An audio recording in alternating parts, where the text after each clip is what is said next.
ఈరోజు హెల్మెట్ వేసుకోవడం వల్ల ఇంపార్టెన్స్ ఏంటనే దాని మీద ఈరోజు ర్యాలీ చేయడం జరుగుతుంది.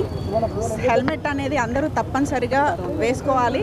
బండి ఉన్న ప్రతి వాళ్ళు కూడా మనము లక్షల్లో ఖర్చు పెట్టి బండి కొనుక్కుంటాం, కానీ ఒక 1000 రూపాయలు 2000 పెట్టి హెల్మెట్ అనేది మనం కొనుక్కోవట్లేదు. హెల్మెట్ మన సేఫ్టీ కోసమే, మనం పెట్టుకోవడం కోసమే. హెల్మెట్ పెట్టుకుంటే పోలీసు వాళ్ళకు వచ్చే లాభం ఏమీ లేదు ఇందులో. ఇది మనం సేఫ్గా ఉండాలి, తద్వారా మన కుటుంబానికి మనం అండగా ఉండాలి. కాబట్టి మన సేఫ్టీ చూసుకోవాలి. ఇప్పుడు ట్రాఫిక్ బాగా పెరిగిపోయింది, యాక్సిడెంట్స్ కూడా ఎక్కువైపోయినాయి. మనం చూస్తే యాక్సిడెంట్స్లో ఎక్కువ మంది హెల్మెట్ లేకుండా అలా రోడ్డు మీద పడిపోయి తలపగిలి చనిపోయిన సంఘటనలు చాలా ఉన్నాయి.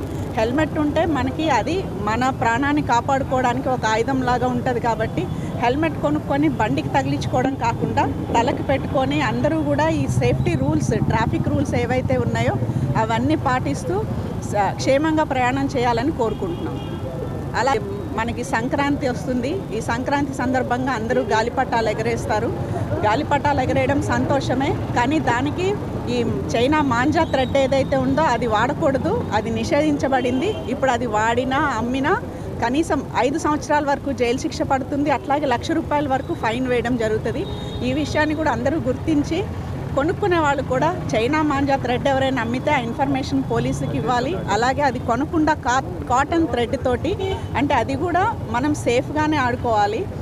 గాలిపటం ఎగరేయడం అనేది మనకి ప్రాణాంతకం కావద్దు, మన వల్ల ఇంకొకళ్ళ ప్రాణం పోవద్దు. ఈ మధ్యలో మనం చూస్తున్నాం చైనా మాంజా థ్రెడ్ తగిలి చాలామంది అక్కడికక్కడే చనిపోవడం జరిగింది.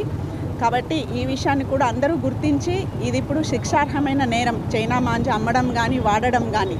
ఇదంతా ప్రజలు కూడా గుర్తించి సేఫ్గా గాలిపటాలు ఎగరేయాలని కోరుకుంటున్నాం.